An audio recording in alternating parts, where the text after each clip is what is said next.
Hello viewers, কেমন আছেন সবাই? আশা করি সবাই অনেক ভালো আছেন। রিনিয়া এক্সপ্লেইনস এর নতুন আরেকটি ভিডিওতে আপনাদের সবাইকে স্বাগত জানাই। চলুন বাড়তি কথা না বলে আমরা মূল ভিডিওতে চলে যাই। এপিসোড 2 এর শুরুতে সঙা, গ্যনহু আর ওই 3 ছেলেকে টিচার্স রুমে দেখানো হয়।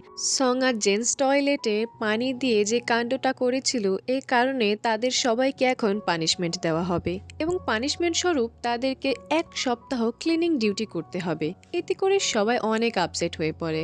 এরপরে ক্লিনিং করার সময় সঙা গ্যনহুকে সরি বলে বলে যে আসলে আমি সেখানে একটি ককরোচ দেখতে পেয়েছিলাম আর সেটাকে মারার জন্যেই আমি পানি ছুটছিলাম। তখন গ্যনহু বলে প্লিজ আমার লাইফ থেকে দূরে থাকো এবং সেখান থেকে চলে যায়। এখানে অপমানিত হওয়ার বদলে আমাদের সঙা নির্লজ্জের মতো হাসতে থাকে। এমন সময় সঙার কানে একটি কুকুরের ঘেউ ঘেউয়ের আওয়াজ আসে। আওয়াজটিকে ফলো করে যেতেই সঙা দেখতে পায় ওই 3 ছেলে যেখানে বসে কথা বলছিল সেখানে একটি আত্মা তাদের ফেলে দেওয়া সিগারেটকে দিয়ে আগুন ধরিয়ে দেয় এবং সেখান থেকে বাঁচানোর জন্যই কুকুরের একটি আত্মা সেখানে ঘেউ ঘেউ করছিল। সঙা তখন দ্রুত সেই আগুন নিভিয়ে ফেলে এবং আত্মাটিকে বলতে থাকে তুমি কি মনে করেছো তোমাকে দেখে আমি ভয় পাই? কিন্তু ওই 3টি ছেলে মনে করে যে সঙা তাদেরকে এ কথা বলছে। সঙা তখন তাদেরকে বলে যে আমি নিজের সাথে কথা বলছিলাম আর এখানে অনেক ময়লা, আমি এগুলোকে পরিষ্কার করব, তোমরা যাও, আমি একাই করতে পারবো। ছেলেগুলো খুশি হয়ে সেখান থেকে চলে যায় আর আমরা দেখতে পাই গ্যনহু আড়াল থেকে এসব দেখছিল। সে ভাবে এই মেয়েটা কত অদ্ভুত। আমরা দেখতে পাই ওই আত্মাটা গ্যনহুর দিকে তাকিয়ে একটু মুচকি হাসে। সিন এখান থেকে শিফট হয়ে আমাদেরকে শ্রাইনের দৃশ্য দেখানো হয়। এখানে সঙা অনেক আপসেট ছিল কারণ গ্যনহুকে সে ওয়াটার ঘোস্টের হাত থেকে বাঁচিয়েছে কিন্তু গ্যনহু তাকে থ্যাংক ইউও বলেনি। এখানে স্পিরিট মাদার সঙাকে বলে যে তুমি একটি ভূতের হাত থেকে ওকে বাঁচিয়েছো, এতে এত নাচানাচি করার কোনো দরকার নেই। 21 দিন পর তার ভাগ্য এমনিতেই তার প্রতি অনেক নির্দয় হয়ে যাবে। এতে করে সঙা টেনশনে পড়ে যায় কেননা কালকে ওয়াটার ঘোস্টের হাত থেকে গ্যনহুকে বাঁচানোর কারণে সে সবগুলো তালিসমান খরচ করে ফেলেছিল। স্পিরিট মাদার তাকে আরো অনেকগুলো তালিসমান দেয়। সঙা তখন জিজ্ঞেস করে এগুলোকে আপনি আমার জন্য বানিয়েছেন? তখন স্পিরিট মাদার বলে না, আমি এগুলোকে এক্সপার্টের কাছ থেকে বানিয়ে এনেছি। আসলে সে ফ্লাওয়ার মাস্টারকে হুমকি দিয়ে সেই তালিসমানগুলো বানিয়েছিল। ফ্লাওয়ার মাস্টার এখানে বলে যে তুমি কি মনে করেছো আমি সঠিকভাবে তালিসমান বানিয়েছি? কয়দিন পরে দেখবে কি হয়। এর পরের দিন সঙা গ্যনহুর কাছে সেই তালিসমানগুলো রাখার জন্য অনেক চেষ্টা করতে থাকে। সে বারবার গ্যনহুর কাছে যাওয়ার চেষ্টা করে কিন্তু গ্যনহু তার থেকে দূরত্ব বজায় রাখে। এতে করে জিহো তাকে বলে আমি তোমাকে সাহায্য করছি। জিহো তখন গ্যনহুর টেবিল থেকে কোনোভাবে গ্যনহুর মোবাইলটা নিয়ে আসে। এই সময় ক্লাস টিচার ক্লাসে ঢুকে বলে যে আজকে গ্যনহুর দাদি আমাদের সবার জন্য রাইস কেক নিয়ে এসেছে যাতে করে আমরা সবাই গ্যনহুর সাথে বন্ধুত্ব করি। সবার রাইস কেক খাওয়া দাওয়া শেষে সঙা আর জিহো ক্লাসরুম থেকে বাইরে গিয়ে গ্যনহুর ফোনের ব্যাক কভারে সেই তালিসমান ঢুকাতে থাকে। এখানে গ্যনহুর দাদি তাদেরকে দেখে ফেলে। সে বলে ফোনটা আসলে আমার নাতির আর এই ফুলটা আমি ডিজাইন করে দিয়েছিলাম। সঙা গ্যনহুর দাদিকে বলে এই ফোনটা আমরা আসলে ক্লাসরুমে খুঁজে পেয়েছিলাম কিন্তু কার এটা বুঝতে পারছিলাম না এবং সেটা দাদিকে দিয়ে দেয়। তখন তারা একসাথে যেতে থাকলে গ্যনহু পিছন থেকে এসে তার দাদিকে বলে সরি, আমার ফোনটি হারিয়ে গিয়েছিল, এজন্য আমার দেরি হয়ে গেছে। তার দাদি বলে তোমার ফ্রেন্ডরা তোমার ফোন আমাকে খুঁজে দিয়েছে। গ্যনহু বলে এরা আমার ফ্রেন্ড নয়। তখন সঙা বলে আমি তোমার ফ্রেন্ড হতে চাই। অপরদিকে ক্লাসরুমে স্টুডেন্টরা ভাবতে থাকে যে এখানে রাইস কেক দিয়ে সবার সাথে বন্ধুত্ব করার ব্যাপারটা একটু ঘাপলা মনে হচ্ছে। তারা তখন গ্যনহুর ইনস্টাগ্রাম আইডি চেক করে। সেখান থেকে তারা জানতে পারে যে গ্যনহু অনেক ভালো লেভেলের আর্চারি ছিল এবং সে অনেকবার গোল্ড মেডেলও জিতেছে। তাহলে সে আমাদের এই স্কুলে কেন এসেছে? এখানে তারা একটি কমেন্ট চেক করে জানতে পারে যে গ্যনহু তার প্রিভিয়াস স্কুলে ডরমেট্রিতে আগুন লাগিয়ে দেওয়ার কারণে তাকে স্কুল থেকে বের করে দেওয়া হয়েছিল। সকল স্টুডেন্ট তখন অবাক হয়ে যায়। এদিকে রাস্তা দিয়ে যাওয়ার সময় গ্যনহু সেখানে আর্চারি টিমের কোচকে দেখতে পায়। সে নিজেকে লুকানোর চেষ্টা করে। আর্চারি টিমের কোচ তখন জিহোকে দেখে বলে তুমি লাস্টবার ভেবে দেখতে পারো, তুমি অনেক ভালো আর্চারি হবে। বাড়ি ফিরে সঙা স্পিরিট মাদারের দেওয়া বাকি তালিসমানগুলো নিয়ে খুব সেজেগুজে গ্যনহুর বাসায় যায় কেননা গ্যনহুর দাদি তাদেরকে ডিনারের জন্য ইনভাইট করেছিল। সঙা ঘরের ভিতরে প্রবেশ করতেই তার সামনে গ্যনহু রাস্তা আটকে দাঁড়িয়ে থাকে। সঙ্গা তখন একটি কিউট ফেস বানিয়ে গ্যনহুকে বলে, প্লিজ আমাকে ভেতরে যেতে দাও। তখন গ্যনহু তার রাস্তা ছেড়ে দেয় এবং সঙ্গাকে বসার জায়গা দেখিয়ে দেয়। সঙ্গা এখানে জিজ্ঞেস করে, তোমার রুম কোথায়? গ্যনহু বলে, আমার রুমে যাওয়ার কোনো দরকার নেই, যে পর্যন্ত আমার দাদি বাজার থেকে না আসবে তুমি এখানেই বসে থাকো। সঙ্গা এখানে কোনো মতে গ্যনহুর বাড়ির একটি জায়গায় একটি তালিসমান লুকিয়ে রেখে দেয়।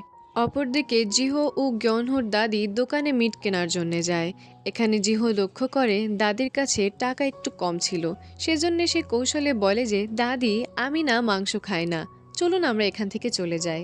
অপরদিকে সঙ্গা গ্যনহুর ড্রয়িং রুমে কয়েকটা জায়গায় তালিসমান লুকিয়ে ফেলে, আর বাকি তালিসমান লুকানোর জন্য সে গ্যনহুর ঘরের দরজা খুলতে গেলে গ্যনহু তাকে দেখে ফেলে। গ্যনহু এখানে তাকে বলে, তুমি চুপচাপ ড্রয়িং রুমে বসে থাকো, এখান থেকে নড়াচড়া করবে না। গ্যনহু তাকে পানি গরম করে দেয়। এজন্যে সঙ্গা তাকে থ্যাংক ইউ জানায় এবং বলে, হাউ সুইট। এটা শুনে গ্যনহু বলে, দাও, তোমার পানি খেতে হবে না। আর তখন সেখানে গ্লাসটি তারা টানাটানি করতে থাকে। টানাটানির একটি পর্যায়ে গ্লাস থেকে পানি পড়ে যায়। তখন গ্যনহু বলে, এটা কি করলে? সঙ্গা তখন ধীরে ধীরে গ্যনহুর কাছে যেতে থাকে এবং গ্যনহুকে বলে, এই সব কিছু তুমিই শুরু করেছো। গ্যনহু এখানে একটু নেগেটিভ ভাবতে থাকে, কিন্তু তাকে অবাক করে দিয়ে সঙ্গা পেছন থেকে টিস্যু আনে এবং বলে যে, তুমি এটা করেছো, পানিটা পড়ে গেছে তোমার কারণে। এমন সময় দাদি আর জিহো সেখানে সবজি বাজার করে নিয়ে চলে আসে। দাদি তাদের তিনজনের জন্য মজার মজার খাবার বানায়। এখানে সঙ্গা আর জিহো জানতে পারে যে গ্যনহুর বাবা মা আসলে দূরে থাকে। তারা ব্যস্ত থাকার কারণে গ্যনহুর তেমন খোঁজখবর নিতে পারে না, তাই গ্যনহুর দাদি তাকে ছোটবেলা থেকে লালন পালন করে আসছে। এখানে সঙ্গা সবাইকে জানায় যে, আমি অ্যাডপ্টেড চাইল্ড। আমি যখন ৮ বছরের ছিলাম তখন আমার বাবা মা আমার স্পিরিট মাদারের কাছে আমাকে রেখে গিয়েছিল। আমি তখন থেকেই তার সাথে থাকি। এরপর কিচেনে প্লেট ধোয়ার সময়ে গ্যনহুর দাদি গ্যনহুকে বলে, দেখো সঙ্গা মেয়েটা কি প্রফুল্ল মেজাজের, তাই না? সে কত হাসি খুশি। গ্যনহু বলে, সে কি সত্যি হাসি খুশি নাকি নাটক করছে?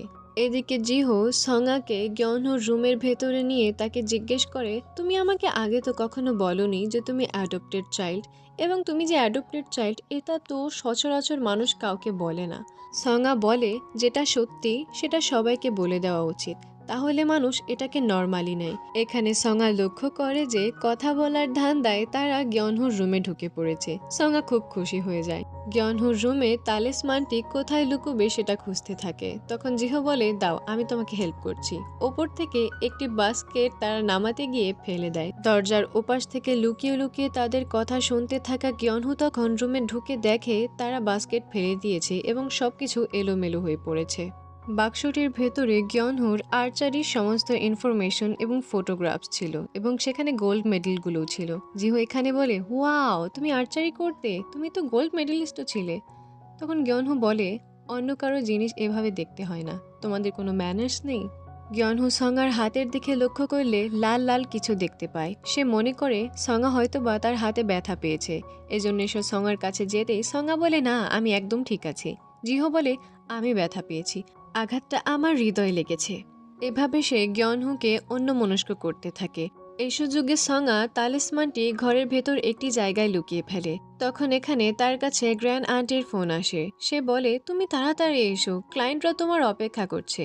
এজন্য সঙ্গা সেখানে সবার কাছে ক্ষমা চেয়ে চলে যেতে থাকে, কিন্তু দাদি তাকে গেটের সামনে তার হাত ধরে বলে, থ্যাংক ইউ লেডি ফেরি। সঙ্গা বলে, ইউর মোস্ট ওয়েলকাম। কিন্তু এখানে সঙ্গা লক্ষ্য করে যে গ্যনহুর দাদি সঙ্গাকে চিনে ফেলেছে। দাদি তখন বলে, তুমি যখন মোবাইলে তালিসমানটি স্থাপন করছিলে তখনই আমি তোমাকে দেখে ফেলেছিলাম। সঙ্গা এখানে দাদির কাছ থেকে বিদায় নিয়ে দৌড়ে শ্রাইনের দিকে যেতে থাকে। অপরদিকে রুমে গ্যনহু জিহোকে বলে, দেখো আমি তোমাদের সাথে বন্ধুত্ব করতে চাই না, তাই আমার সাথে বেশি ক্লোজ হওয়ার চেষ্টা করো না, আর সঙ্গাকেও এ ব্যাপারে জানিয়ে দিও। রাতে এখানে গ্যনহুর ফোনে একটি মেসেজ আসে। এখানে লেখা ছিল যে, তুমি কি ক্ষমা চাইবে না? সিন শিফট হলে আমরা আর্চারি টিমের কোচকে দেখতে পাই। সে তখন মনে করে জিহোর পাশের ছেলেটা তো গ্যনহু ছিল, সে তো একজন গোল্ড মেডেলিস্ট আর্চারি। তখন গ্যনহুর ব্যাপারে ইনফরমেশন বের করতে গেলে সে জানতে পারে যে গ্যনহুকে স্কুল থেকে বের করে দেওয়া হয়েছিল এবং গ্যনহুর আর্চারি ক্যারিয়ার এখন নষ্ট হয়ে গেছে। এর পরের দিন গিয়নহো যে ডরমেটরিতে আগুন লাগানোর কারণে এই স্কুলে ট্রান্সফার হয়ে এসেছে ব্যাপারটা পুরো স্কুলে ছড়িয়ে পড়ে আর সঙাও এ ব্যাপারে জানতে পারে। এখানে ক্যান্টিনে গিয়নহো যে টেবিলে বসে সেখানকার স্টুডেন্টরা উঠে অন্য টেবিলে চলে যায় এবং গিয়নহো তখন সেখানে একা একা খেতে থাকে। তখন এখানে সঙা আর জিহো এসে বসে পড়ে। গিয়নহো তাদেরকে বলে, আমি না বলেছি আমি তোমাদের সাথে কোনো বন্ধুত্ব করতে চাই না, তাহলে কেন তোমরা এখানে এসেছো? এখানে জিহো আর সঙা তার কথার কোনো পাত্তা দেয় না এবং তারা খাবারে ফোকাস করতে থাকে। পরে জিহো সঙাকে জিজ্ঞেস করে, তুমি তো বলেছিলে মার্ডারার হলে চলবে না, কিন্তু অন্য কোনো ক্রাইম করলে কি চলবে তোমার কাছে? তখন সঙা বলে, না, অন্য কোনো ক্রাইম করলে চলবে না, কিন্তু আমি চাই অসহায় মানুষের সাহায্য করতে। আর এছাড়াও গিয়নহোর মধ্যে আমি একটি সততা লক্ষ্য করেছি। এই ব্যাপারটাই গিয়নহোর প্রতি আমাকে আকৃষ্ট করে। রাতে গিয়নহোর দাদি একটি স্পেশাল আইটেম বানাচ্ছিল। গিয়নহো বলে, তুমি এত বেশি কেন বানাচ্ছ? দাদি বলে, আমি প্রতিবেশীর জন্য বানাচ্ছি, তার সাথে আমার বন্ধুত্ব হয়েছে, তাকে আমি এগুলো দিতে যাচ্ছি।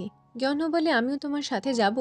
দাদি বলে, না, যাওয়ার প্রয়োজন নেই, আমি একাই চলে যাব।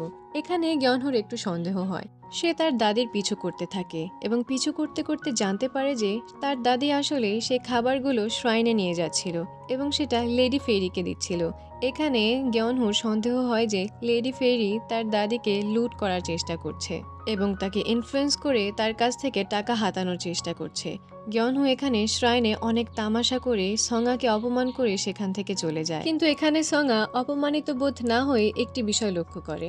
যখন গিয়নহো শ্রাইনের ভিতরে ঢুকছিল তখন তার শরীরে সে আগুন লক্ষ্য করেছিল, অর্থাৎ নেক্সট টাইম গিয়নহোর আগুনে বিপদ রয়েছে। এর পরের দিন আমরা ক্লাসে দেখতে পাই গিয়নহো যখন ক্লাসে প্রবেশ করছিল তখন বাকি সবাই অদ্ভুতভাবে তার দিকে চেয়েছিল। তাদের এই চাহনি দেখে গিয়নহোর তার ফ্রেন্ডের কথা মনে পড়ে যায়। সে এখানে একটু ইতস্তত বোধ করে ময়লা ফেলার বাহানায় ক্লাস থেকে স্টোরেজে চলে যায়। এরপরে সঙা সেখানে আসলে সে জিহোকে জিজ্ঞেস করে গিয়নহো কোথায়। জিহো বলে সে স্টোরেজে গেছে ময়লা ফেলার জন্যে। এতে করে সঙা অনেক চিন্তিত হয়ে পড়ে, কেননা সে রাতে দেখেছিল গিয়নহোর মৃত্যু আগুনে পুড়ে হতে পারে আর সেই স্টোরেজেই সেই আগুনওয়ালা আত্মাটিকে সঙা দেখতে পেয়েছিল। সঙা তখন দেখে গিয়নহো স্টোরেজে মোবাইলটি না নিয়ে চলে গেছে আর সেই মোবাইলের মধ্যেই তো সে তালিসমান স্থাপন করে দিয়েছিল। এটা না থাকলে গিয়নহোর বিপদ রয়েছে। এমন সময় আবার মোবাইলে এইচ নামে একটি কল আসে। সঙা সেই কলটিকে রিসিভ করলে ওপাশ থেকে কলটি কেটে দেওয়া হয়। সঙা তখন মোবাইলের ব্যাক কভার থেকে সেই তালিসমানটি বের করে দেখে সেখানে লেখা ছিল জেনারেল ডংচিন একজন পাগল, অর্থাৎ এখানে ফ্লাওয়ার মাস্টার ইচ্ছা করে ভুল তালিসমান তৈরি করে দিয়েছিল, যার কারণে গিয়নহোর বিপদ কাটছিল না। অপরদিকে ক্লাসের সবাই লক্ষ্য করে যে স্টোরেজে আগুন ধরেছে। এখানে আসলে গিয়নহো যখন স্টোরেজের ভিতরে ময়লা ফেলার জন্য ঢুকছিল তখন দরজাটি আপনা আপনি বন্ধ হয়ে যায় এবং সেই আগুনওয়ালা আত্মাটি সেখানে আগুন ধরিয়ে দেয়। এখানে গিয়নহো অনেক ভয় পেয়ে যায়। সে এই মুহূর্তে একটি ফ্ল্যাশব্যাক মনে করে, যেখানে এরকমই আগুনের মধ্যে ফেসে গিয়ে সে একটি মেয়েকে কোলে নিয়ে তাকে বলতে থাকে, সরি, এসব আমার জন্য হয়েছে, আমাকে মাফ করে দাও। এবং আমাদেরকে সেই মেসেজটির কথা বলা হয় যেখানে মেয়েটি লিখেছিল যে, তুমি কি আমার কাছে ক্ষমা চাইবে না? আমি তোমার কাছে ক্ষমা চাচ্ছি, আমি চাই তুমি মরে যাও। এ কথা ভেবে প্রেজেন্টে গিয়নহো বলে, হ্যাঁ, আমার মরে যাওয়াই উচিত, এবং সে সব আশা ছেড়ে দিয়ে সেখানেই বসে থাকে আর সেই আত্মাটা তাকে সেখানে পোড়াতে থাকে। এমন সময়ে সেখানে সঙা চলে আসে এবং দরজা ভেঙে গিয়নহোর কাছে যায়। গিয়নহো তাকে বলে, তুমি এখান থেকে চুপচাপ চলে যাও, কিন্তু সঙা এখানে তার কোনো কথা শোনে না। সঙা তার পকেট থেকে মন্ত্রপুত লবণ বের করে এবং চারপাশে ছেটাতে থাকে, যার ফলে আগুনের প্রভাব একটু কমে যায়। কিন্তু সেই আগুনওয়ালা আত্মাটি কিছুক্ষণের মধ্যে আবার জাগ্রত হয়ে পড়ে এবং আক্রমণ করতে থাকে। এমন সময় জিহো জানালা ভেঙে সেখান থেকে পাইপ দিয়ে পানি ঢালতে থাকে, যার ফলে আগুন নিভে যায়। যেহেতু গিয়নহোর আগের স্কুলে আগুন লাগানোর একটি অপবাদ ছিল, সেজন্য ক্লাস টিচার মনে করে যে গিয়নহো হয়তোবা ইচ্ছে করে এটা করেছে। এতে করে সঙা ক্লাস টিচারকে বলে যে আপনি কোনো প্রমাণ ছাড়া কারো উপরে কোনো অপবাদ লাগাতে পারেন না। কিন্তু ক্লাস টিচার সঙার কোনো কথা এখানে শোনে না। সঙা তখন গিয়নহোকে বলে, তুমি কেন স্যার যেটা বলেছে সেটা মেনে নিয়ে বেরিয়ে এসেছো? এটা করলে তো সবাই এটাই ভাববে যে তুমি আগুন লাগিয়েছো। তখন গিয়নহো বলে, এটার কি কোনো প্রমাণ আছে যে আমি আগুন লাগাইনি? সঙা বলে, প্রমাণ আছে তো, আমি আর জিহো দেখেছি। গিয়নহো বলে, তোমরা শুধু আমাকে বাঁচাতে এসেছিলে। তখন সঙ্গা বলে, তোমাকে কেউ আগুন লাগাতে তো দেখেনি, তাই না? তখন গ্যনহু বলে, সবাই যেটা ভাবছে আমি সেরকমই, এবং তুমি আমার থেকে দূরে থাকো। আমাকে জ্ঞান দেওয়ার আগে নিজে দেখো তোমার হাসি কতটা বাজে, আর ব্যাপারটাকে এর থেকেও বাজে করো না। এভাবে কথা বলে গ্যনহু সেখান থেকে চলে যায়। কথাটা শুনে সঙ্গার একটু হার্ট ফিল হয়, কিন্তু আমরা সবাই জানি যে সঙ্গা নিজের লজ্জা শরম বেচ্চা খাইছে। সে এখানে তারপরও গ্যনহুর জন্য কাজ করতে থাকে এবং জিহুর সাথে আলাপ আলোচনা করতে থাকে যে কি করা যায়। যাই হোক, পরের দৃশ্যে গ্যনহু সেই আর্চারি টিমের কোচের কাছে যায় এবং তাকে বলে যে আমার কোচ আপনার ব্যাপারে ফোন করেছিল, আর আমি জানাতে এসেছি যে আমি আর্চারি করব না। অপরদিকে শ্রাইনে গ্যনহুর দাদি সঙ্গার সাথে দেখা করতে আসে। দাদি এখানে সঙ্গাকে বলে যে আমি জানি আমার গ্যনহু খুব সহজেই কারো সাথে মেশে না। সঙ্গা তখন বলে, সহজে কি, সে আসলেই কারো সাথে মেশে না। তখন দাদি তাকে জানায় যে আমার গ্যনহু জন্ম থেকেই আনলাকি ছিল, কয়েকবার তো সে মৃত্যুর হাত থেকে বেঁচে ফিরেছিল। তার এই আনলাকিনেসের কারণে তার বাবা মাও তাকে ছেড়ে চলে যায়, কিন্তু গ্যনহু কখনো সাহস হারায়নি। সে সবসময় হাসতে থাকতো, আর তার এই হাসি ছিল আমার মনোবল। এদিকে আমাদেরকে একদিন আগের দৃশ্য দেখানো হয় যেখানে ওই আর্চারি টিমের কোচ গ্যনহুর প্রিভিয়াস কোচের সাথে কথা বলছিল। সেখানে প্রিভিয়াস কোচ জানায় যে গ্যনহু আমার টিমে আসার সাথে সাথেই কোনো না কোনো দুর্ঘটনা ঘটতোই। হয়তো গাড়ির অ্যাক্সিডেন্ট হতো, নয়তো বা কারো ফুড পয়জনিং হতো, অথবা অন্যান্য যে কোনো একটি বিপদ হতেই থাকতো। আর খেলার সময় শুধু গ্যনহুই গোল্ড মেডেল জিতে আসতো। এতে বাকি টিম মেম্বার্সরা অনেক জেলাস ফিল করত। এরপর একদিন ডমেট্রিতে আগুন লাগে এবং গ্যনহু বলে তার কারণেই এটা লেগেছে, এজন্যে আমাকে ওকে ছেড়ে দিতে হয়। আর্চারি টিমের কোচ তখন প্রিভিয়াস কোচকে বলে যে আপনি আপনার গ্রুপের 99 মেষকে বাঁচাতে গিয়ে একটি মেষকে হারিয়ে ফেলেছেন, এবং আমি জানি কিভাবে সেই হারিয়ে যাওয়া মেষকে ফিরিয়ে আনা যায়। তখন প্রিভিয়াস কোচ তাকে জানায় যে সাবধানে, গ্যনহু কিন্তু অনেক জেদি। তখন কোচ বলে আমি তার থেকেও বড় জেদি। প্রেজেন্টে কোচ গ্যনহুকে বলে, তুমি না তোমার দাদির জন্য আর্চারি জয়েন করেছিলে, তাহলে এখন কি হলো? তখন গ্যনহু বলে, আমি কখনো এটা কাউকে বলতে চাইনি, কিন্তু দাদি যখনই আমাকে আর্চারি করতে দেখতে আসতো তখন লোকেদের চোখে আমার জন্য ঘৃণা দেখে আমার দাদি অনেক চিন্তিত হয়ে পড়তো। এজন্যে আমি আর্চারি ছেড়ে দেই, আর কখনই আমি আর্চারি করব না, আর আপনি আমাকে ফোর্সও করবেন না। অপরদিকে আমরা দেখতে পাই গ্যনহুর দাদি এখনও সঙ্গার সাথে কথা বলছিল। সে সঙ্গাকে বলে, গ্যনহুর ওই মিথ্যে হাসিটির জন্য আমার অনেক মায়া হয়। আমি চাই ও যেন একটি ভালো লাইফ পার্টনার পায়, ও যেন একটি ভালো জীবনযাপন করতে পারে, এবং আমি তার কাছে শুধু ক্ষমা চাইতে চেয়েছিলাম, কিন্তু সেটাও আমি পারিনি। তখন সান্ত্বনা দেওয়ার জন্য সঙ্গা দাদির হাতে হাত রাখতে গেলে দেখে গ্যনহুর দাদিকে সে স্পর্শ করতে পারছিল না। সঙ্গা বুঝে যায় যে দাদি আসলে মারা গিয়েছে, আর বর্তমানে তার সাথে যে দেখা করতে এসেছে সেটি আর কেউ নয়, সেই দাদির আত্মা। আত্মাটি তখন সঙ্গাকে বলে যে প্লিজ তুমি গ্যনহুর খেয়াল রেখো। সঙ্গা তখন দাদিকে প্রমিস করে যে আমি অবশ্যই গ্যনহুর খেয়াল রাখবো, আপনি কোনো চিন্তা করবেন না। এখন থেকে গ্যনহুকে সমস্ত বিপদের হাত থেকে আমি বাঁচাবো। এতে করে দাদি সেখান থেকে চলে যায়। অপরদিকে আমরা দেখতে পাই গ্যনহু কান্না করছে, আর পাশেই দাদির নিথর দেহটি পড়েছিল। গ্যনহু এখানে দাদিকে হারিয়ে অনেক ভেঙে পড়ে। এখানে সঙ্গা সামনের পোশাকেই দাদির ফিউনারেল হলে যায়। গ্যনহু তাকে আটকে নিয়ে বলে, তুমি প্লিজ এখান থেকে চলে যাও, এবং তার উপরে চেল্লাতে থাকে। তখন সঙ্গা তাকে বলে, আমি তোমার কাছে আসিনি, আমি দাদির কাছে এসেছি, কিন্তু মনে মনে সে বলতে থাকে যে আমি কখনোই তোমাকে ছাড়বো না। আর এই দৃশ্যের মধ্য দিয়েই এপিসোড 2 শেষ হয়ে যায়। আপনাদেরকে শুধু শেষ কিছু কথা বলতে চাই যে আমার 50 জন সাবস্ক্রাইবার পুরো হয়ে গেছে। আশা করি এটা অনেক বেড়ে যাবে। আপনারা আমার পাশে থাকলে এটা সম্ভব। ভিডিওটি ভালো লেগে থাকলে অবশ্যই লাইক করে যাবেন। দেখা হচ্ছে অন্য কোনো ভিডিওতে, ততক্ষণ পর্যন্ত ভালো থাকবেন। আল্লাহ হাফেজ।